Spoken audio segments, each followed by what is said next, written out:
बच्चों question number 3 है वो सॉल्व करते हैं बच्चों। चेक कीजिए बच्चों, सबसे पहले L M N were partner sharing profit in the ratio of 2:3। बच्चों एल एम एन ये दोनों पार्टनर दे दिए, इनका रेशियो है बच्चों 2:3। ठीक है। On 31 March 2020 the balance sheet as follow. ये बैलेंस शीट दीजिए, पढ़ने की कोई जरूरत नहीं, अपने जो 5 स्टेप्स है वो फॉलो करेंगे तो पूरा वहां पे कवर हो जाता है। On 31 March 2023 am retired. कौन रिटायर्ड हो रहा है बच्चों? एम। ये जो मिडिल पार्टनर है वो फर्म छोड़ के जा रहा है। ठीक है। And remaining partner continue. ठीक है, बाकी के पार्टनर है वो अपना बिजनेस फॉर्म है वो कंटिन्यू करना चाहते हैं। ठीक है, दे एग्रीड। ओके, ये कुछ पढ़ने की जरूरत नहीं है बच्चों। मैं ऐसा बोलूंगा कि बच्चों सबसे पहले मैंने यहाँ पे रिवोल्यूशन अकाउंट प्रिपेयर कर लिया, पार्टनर्स कैपिटल में एलएम लिख लिया, ये मेरा रिटायर्ड पार्टनर है। ठीक है, ये मेरा कौन सा पार्टनर है बच्चों? रिटायर्ड। नेक्स्ट बच्चों मैंने बैलेंस शीट प्रिपेयर कर लिया और छोटा सा यहाँ पे मैं कैश अकाउंट प्रिपेयर कर लेता हूँ। यहाँ पे लिख दूंगा डेबिट और यहाँ पे लिखूंगा क्रेडिट। जो भी कम्स इन, जो भी पैसा आएंगे, ठीक है, वो डेबिट साइड, और जो भी पैसे जाएंगे, ठीक है, वो क्रेडिट साइड। ठीक है, तो बच्चों यहाँ पे मैंने अकाउंट भी प्रिपेयर कर लिया। अब बच्चों मेरे 5 स्टेप से 1 बाय 1 फॉलो करें। पहले ट्रांसफर कैपिटल। सबसे पहले बच्चों क्या करेंगे, जो भी कैपिटल दिया है एलएमएन का वो ट्रांसफर कर देंगे कैपिटल क्रेडिट साइड। यहाँ पे कौन से साइड है बच्चों? लेफ्ट, तो वहां पे राइट। 625, 4 लाख एंड 525। तो बच्चों यहाँ पे लिख लेंगे बाय बैलेंस ब्रॉट डाउन 6,25,000। ठीक है, फिर बच्चों कितना है? 4 लाख, तो यहाँ पे लिख लिया 4 लाख और यहाँ पे फिर लिख लिया बच्चों 5,25,000। ठीक है, तो पहला बच्चों मैंने तीनों के कैपिटल क्या कर दिए? ट्रांसफर कर दिए। नंबर 2 स्टेप से बच्चों गेनिंग रेशियो क्या फाइंड करना है? Gaining ratio. गेनिंग रेशियो का फॉर्मूला क्या होता है बच्चों? Gaining ratio is equal to new minus old. कौन रिटायर्ड हो रहा है? एम, तो लॉजिकली गेन कौन करेगा? एल और एन। ठीक है, तो बच्चों इन दोनों का अपने को क्या करना है? रेशियो फाइंड करना है। सबसे पहले बच्चों क्वेश्चन में देखिए न्यू रेशियो कहीं पे दिया है। यस बच्चों, ये एडजस्टमेंट में देखो ई में goodwill of the firm. Okay, L N decide to share future profit in the ratio of 2/3, यानी कि इसका हो जाएगा 2/5, इसका हो जाएगा 3/5। और ओल्ड रेशियो अपने पास ऑलरेडी अवेलेबल है बच्चों, 2/7 एंड 3/7। ठीक है, अब इसका निकालते बस जो रेशियो, ऐसा बोलूंगा ये हो जाएगा 14, ये हो जाएगा 10, ये 35, यानी कि 4/35, ये 21, ये 15 और ये 35, तो ये हो जाएगा बच्चों 6/35, यानी कि रेशियो हो गया 4/6। इसको बच्चों थोड़ा मेरे को कम करना है रेशियो, तो 2/3 बोल सकते हैं। क्या हो जाएगा? 2/3। ठीक है, तो ये बच्चों मेरा कौन सा रेशियो हुआ? Gaining ratio. तो यहाँ पे मैंने लिख लिया गेनिंग रेशियो मेरा क्या हो गया? 2/3। ठीक है, तो बच्चों ऐसा बोलूंगा कि मेरा स्टेप नंबर 2 भी क्लियर हो गया, गेनिंग रेशियो क्या हो गया? गेनिंग रेशियो भी क्लियर हो गया। अब बच्चों नेक्स्ट स्टेप्स कौन सा होता है? गुडविल। क्या होता है गुडविल? यहाँ पे बच्चों थोड़ी जगह करनी है तो थोड़ा स्पेस कर ले, क्योंकि यहाँ पे गुडविल का वर्किंग नोट अपन करेंगे। गेनिंग रेशियो के बाद गुडविल है, तो गुडविल बच्चों अपने को दोनों साइड दिखना पड़ेगा। एक बैलेंस शीट में देखना पड़ेगा, बैलेंस शीट में देखो कहीं पे गुडविल है नहीं है। ठीक है, तो जाने दो, होता तो राइट ऑफ कर लेता अपोजिट साइड पार्टनर्स कैपिटल में ओल्ड पार्टनर में। अब न्यू गुडविल। न्यू गुडविल बच्चों यहाँ पे देखो goodwill of the firm valued 5,60,000। Firm का गुडविल कितना है बच्चों? 5,60,000। ठीक है, अब कौन रिटायर्ड हो रहा है? एम। एम क्या बोलेगा? भाई मेरे को गुडविल के पैसे चाहिए। ठीक है, मुझे गुडविल के पैसे चाहिए, क्योंकि वो रिटायर्ड हो रहा है, उन्होंने भी मेहनत किया है। तो जो गेनिंग पार्टनर है उसको क्या करेंगे बच्चों? कॉम्पेंसेट करेंगे। ठीक है, अब मुझे बताओ कि बच्चों जो ओल्ड पार्टनर है उसका मीन सॉरी रिटायर्ड पार्टनर है उसका रेशियो क्या है बच्चों? 2/7। क्या है? 2/7। तो ऐसा बोलूंगा 5,60,000। एम अपने हिस्से की गुडविल लेगा 2/7 में, तो उसको कितना मिलेगा? 5,60,000 इंटू 2 डिवाइड बाई 7, तो उसको मिलेगा 1,60,000। कितना मिलेगा? 1,60,000। ये किसका शेयर है? एम का शेयर है गुडविल में।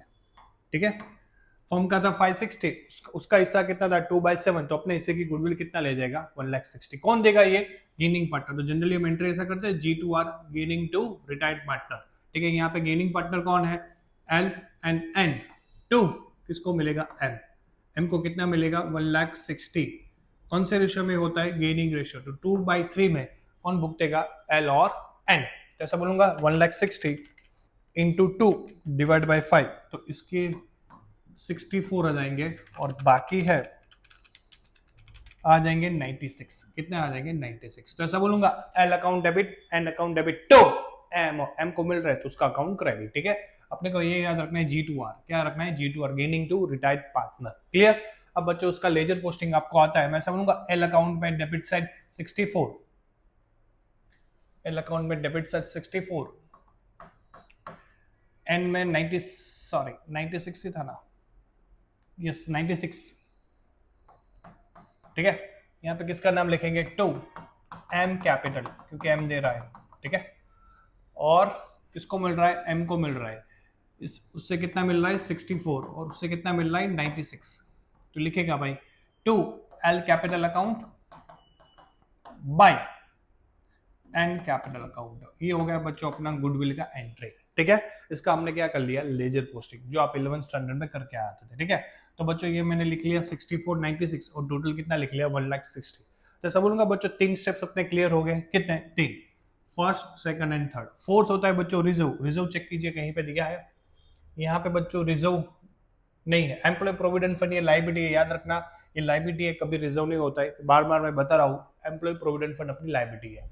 बच्चों यहाँ पे चेक कीजिए कोई रिजर्व है, यस डिफर्ड एडवर्टाइजमेंट एक्सपेंडिचर, ये बच्चों अपने को कहाँ पे ले जाना पड़ेगा, ये राइट है, तो पार्टनर्स कैपिटल में कौन से साइड ले जाएंगे बच्चों, डेबिट साइड, क्लियर। तो ऐसा बता सकते हो कि बच्चों ये 2 2 3 में डिवाइड होगा होल पार्टनर में, तो 70,000 को तो मैं डिवाइड करूंगा 2 2 3 में, तो deferred revenue expenditure 70,000 into 2 divide by 7, तो इसका 20, इसका भी 20, तो बाकी का कितना बचेगा 40 नहीं 30, कितना बचेगा 30, क्लियर। तो ये हो गया बच्चों कौन सा, रिजर्व वाला पार्ट। ऐसा बोलूंगा रिजर्व में एक ही था डिफर्ड रेवेन्यू एक्सपेंस, तो सभी पार्टनर में ओल्ड रेशियो में डिवाइड कर लिया, ठीक है। अब बच्चों नेक्स्ट स्टेप कौन सा है मेरा, एडजस्टमेंट, कौन सा है एडजस्टमेंट, एडजस्टमेंट 1 बाय 1 सॉल्व करें बच्चों। सबसे पहले यहाँ पे देखो पहला एडजस्टमेंट है land and building appreciated by 2,40,000, land and building 2,40,000 से अपना क्या हो गया, एप्रिसिएटेड हो गया, मेरी वैल्यू बच्चों बढ़ गई लैंड की, मेरे लिए बेनिफिट हुआ, तो रिवोल्यूशन में कहां पे आता है, क्रेडिट साइड बाय लैंड, कितना 2,40,000, ठीक है। तो पहली चीज मैंने बच्चों ये लिख ली।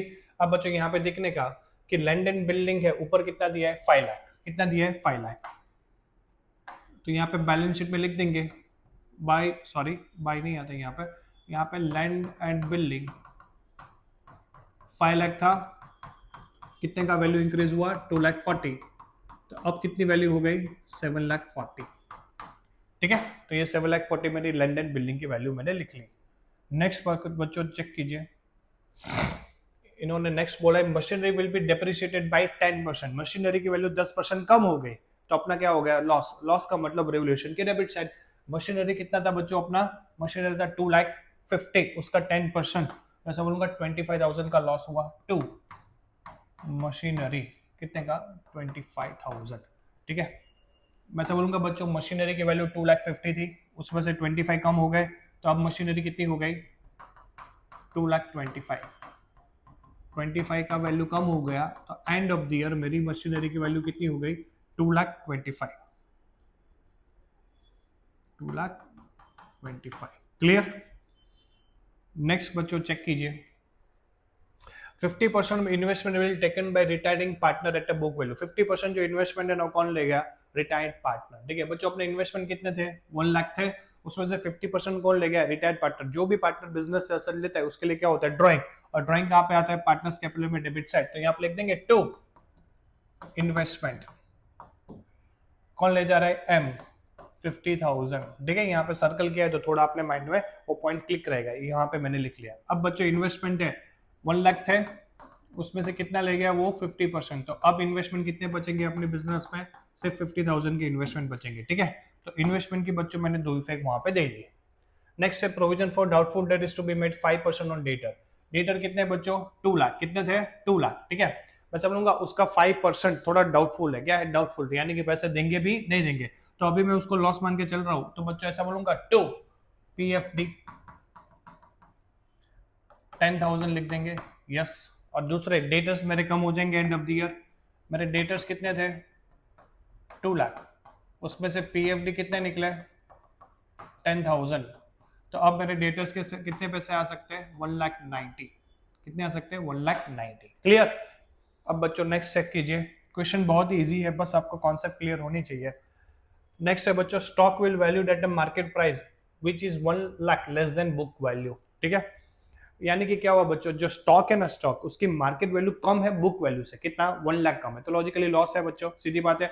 आज मार्केट वैल्यू है वो बुक वैल्यू से कम है, तो उसका मतलब बच्चों क्या हो गया, हमारा नुकसान। ठीक है, मार्केट वैल्यू बढ़नी चाहिए ना। आज आपने बच्चों ये कैलकुलेटर खरीदा फॉर एग्जांपल, तो उसका वैल्यू बढ़े तो आपके लिए फायदा है। आपने लैंड खरीदा, उसका वैल्यू बढ़े तो आपके लिए फायदा है। यहाँ पे तो क्या है, मार्केट वैल्यू क्या हो रही है बच्चों, मार्केट प्राइस इज लेस, क्या है, लेस, उसका मतलब हम नुकसान में। ठीक है, कितने नुकसान में बच्चों, 1 लाख। तो ऐसा बोलूंगा सबसे पहले नुकसान होता है, लॉस होता है, वो कहां पे आता है, रिवोल्यूशन अकाउंट के डेबिट साइड। तो यहाँ पे मैंने लिख लिया स्टॉक 1 लाख।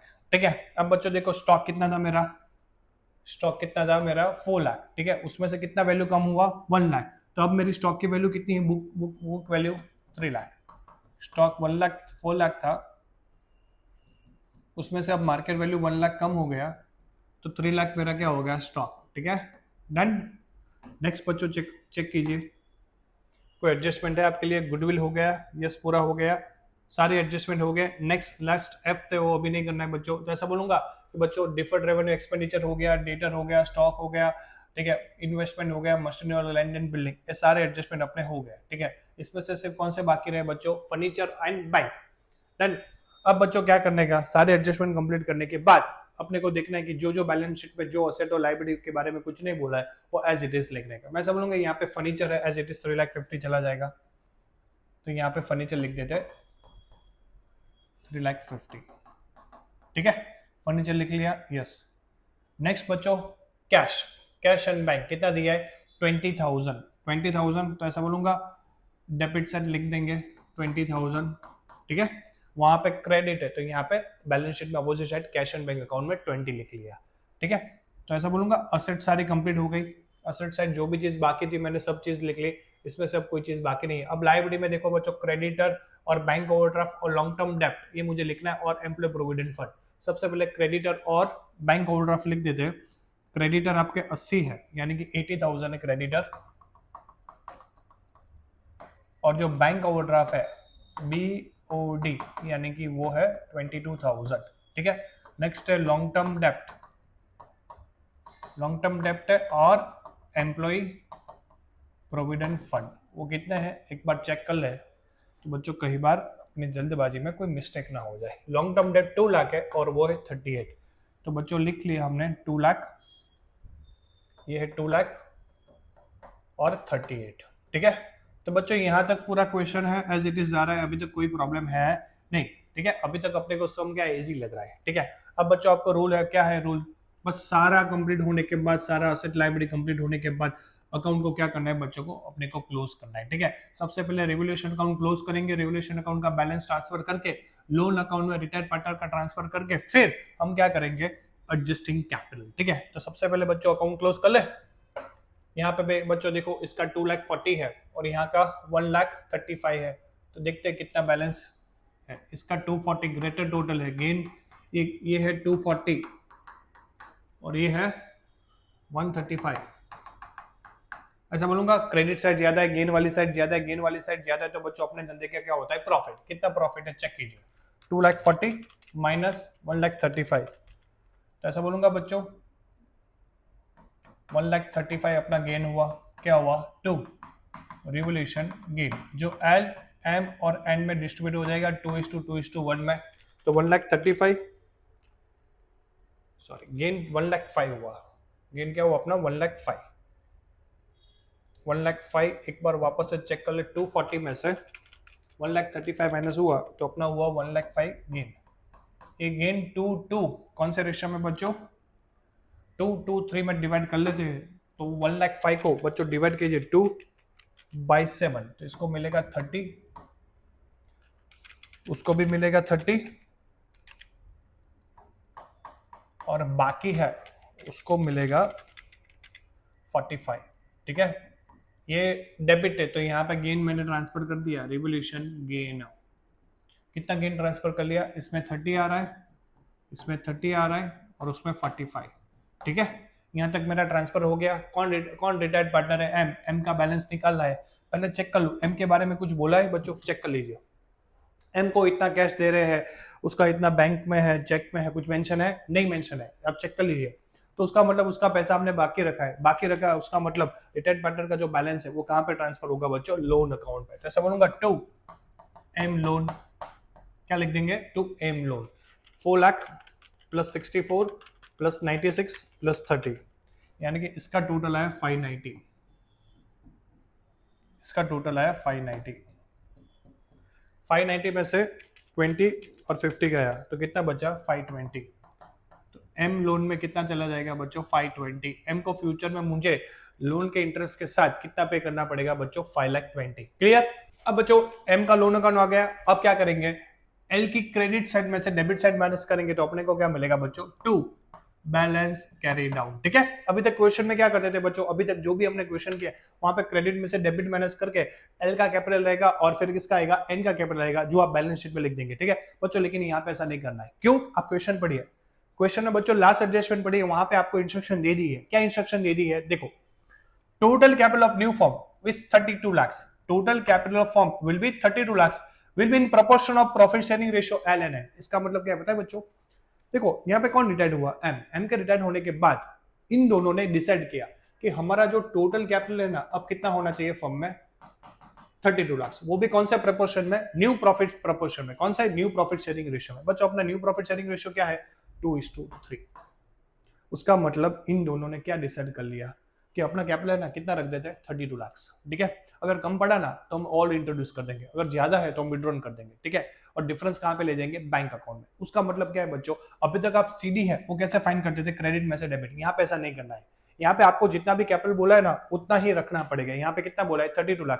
तो उसको मैं 2:3 में बच्चों डिवाइड करके चेक करता हूँ कि एल में कितना आएगा और एन में कितना आएगा। बच्चों 32 लाख इंटू 2 डिवाइड बाई 5, तो ऐसा बोलूंगा इसमें आया 12,80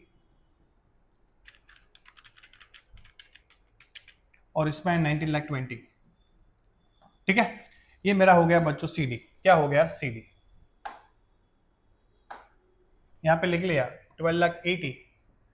एल को अपना कैपिटल रखना है बिजनेस में एम के रिटायर्ड होने के बाद, और इसको कितना रखना है? 19,20। कंपल्सरी इतना कैपिटल इन दोनों को रखना है न्यू प्रॉफिट शेयरिंग रेशियो में। ठीक है, अब ये लोग क्या करेंगे पता है? चेक करेंगे कि हमें मुझे और लाना है कि नहीं लाना है। देखो बच्चों, इसके कौन से साइड ज्यादा है? डेबिट। अगर क्रेडिट साइड बैलेंस आए ना, यहाँ पे आएगा बैलेंस, अगर मिसिंग फिगर आएगा। अगर ये साइड मिसिंग फिगर आ रहा है ना तो उनको ऑल कैपिटल लाना पड़ेगा। अगर ये साइड आ रहा है तो उनके पास ज्यादा है, ठीक है, तो वो क्या कर जाएंगे? विड्रॉन कर जाएंगे। अब बच्चों यहाँ पे देखते हैं कि कौन से साइड डिफरेंस आ रहा है, क्रेडिट या डेबिट। यहाँ पे बच्चों देखो 12,80 है, प्लस 20 प्लस 64 माइनस 6,25 माइनस 30, ये साइड डिफरेंस आया कितना? 7,09। यानी कि एल को और बिजनेस में कितना कैश लाना पड़ेगा? 7,09 एम के जाने के बाद। ठीक है, अब बच्चों उसका भी देखते हैं एन का। 96 30 19,20 माइनस 5,25 45, इसका बच्चों आया 14,76,000। उसका मतलब बच्चों क्या है? इसको और बिजनेस में कितना कैपिटल इंट्रोड्यूस करना पड़ेगा? 14,76। यानी कि बच्चों मैं मिसिंग फिगर की जगह लिख सकता हूं बैंक में पैसे लाएंगे। डिफरेंस है, कुछ नहीं बोला है तो बैंक से पैसे लाएंगे, तो यहाँ पे लिख देता हूं बाई बैंक अकाउंट। यहाँ पे या तो बैंक अकाउंट आएगा या तो करंट अकाउंट आएगा, क्वेश्चन में मेंशन होगा। ये क्वेश्चन में कुछ मेंशन नहीं है इसलिए मैंने क्या लिख लिया? By bank. ठीक है, तो वैसे ऐसा बताऊंगा, सबसे पहले उन्होंने चेक कर लिया कि मेरा 32 लाख में मेरा प्रपोर्शन कितना आ रहा है, फिर डिफरेंस निकाला, और डिफरेंस है अगर क्रेडिट साइड आ रहा है तो इनको और कैपिटल लाना है, अगर डेबिट साइड आ रहा है तो लोग उनका ऑलरेडी कैपिटल ज्यादा है तो वो क्या कर जाएंगे? विड्रॉन कर जाएंगे। ठीक है, अब बच्चों बस बैलेंस शीट में इसका इफेक्ट रखना है। सबसे पहले बच्चों यहाँ पे लिख लूंगा capital account, capital account L और एन। एल का कितना था? 12,80, उसका था 19,20, तो कितना हो गया? 32 लाख। क्लियर? अब बच्चों यहां पे एम है, एम का लोन, एम का लोन कितना है? एम का लोन है बच्चों 5,20,000, तो मैंने लिख लिया एम लोन 5,20,000। ठीक है, अब बच्चों ये जो बैंक है, ठीक है, बैंक में अपोजिट साइड चला जाएगा। यहाँ पे क्रेडिट है तो बैंक में कौन से साइड चला जाएगा? डेबिट, क्योंकि बिजनेस में पैसा आ रहा है। तो ऐसा लिख सकता हूँ कि यहाँ पे बैंक में पैसा आ रहा है तो 7,09,000 आ रहा है और 14,76,000। ठीक है, ये यहाँ पे कौन सी साइड है, क्रेडिट, तो बिजनेस में और कैपिटल आएगा तो लॉजिकली क्या आता है, कैश आता है तो डेबिट होता है, तो बैंक में मैंने डेबिट साइड लिख लिया, तो इसकी इफेक्ट मैंने कैश में दे दी और ये कहाँ पे चला जाएगा बच्चों, कैपिटल अकाउंट पे, ठीक है। अब बच्चों बस सबसे पहले ये कैश अकाउंट है यहाँ पे ट्रांसफर करते हैं, कैश एंड बैंक अकाउंट, इसका टोटल डेबिट साइड है 7,09,000, 14,76,000 प्लस 20, तो इसका टोटल आ गया 22,05,000, ठीक है, वो मैंने लिख लिया 22,05,000, ठीक है। अब बच्चों दोनों साइड टोटल करनी है, लायबिलिटी और असेट चेक करना है कि अपना टोटल मैच हो रहा है कि नहीं। सबसे पहले 32 लाख, 5 लाख 20, 80, 22, 2 लाख एंड 38, इसका टोटल आ गया 40,60,000। असेट का टोटल इतना होना चाहिए 7 लाख 40, 2 लाख 25, 50, 1 लाख 90, फिर 3 लाख 50, 22,05,000, इसका भी टोटल कितना हो गया बच्चों 40,60,000। ये क्वेश्चन समझ लिया तो बच्चों आपके 6 में से 6 मार्क्स बोर्ड में क्या हो गए, कंफर्म, ठीक है। ये टाइप 1 था एडजस्टिंग कैपिटल का, ठीक है बच्चों, एक बार इसका प्रैक्टिस करना, देख के कुछ नहीं होगा, सेम क्वेश्चन का आपको प्रैक्टिस करना पड़ेगा, ठीक है। अगर कोई डाउट हो तो आप कमेंट में बता सकते हो।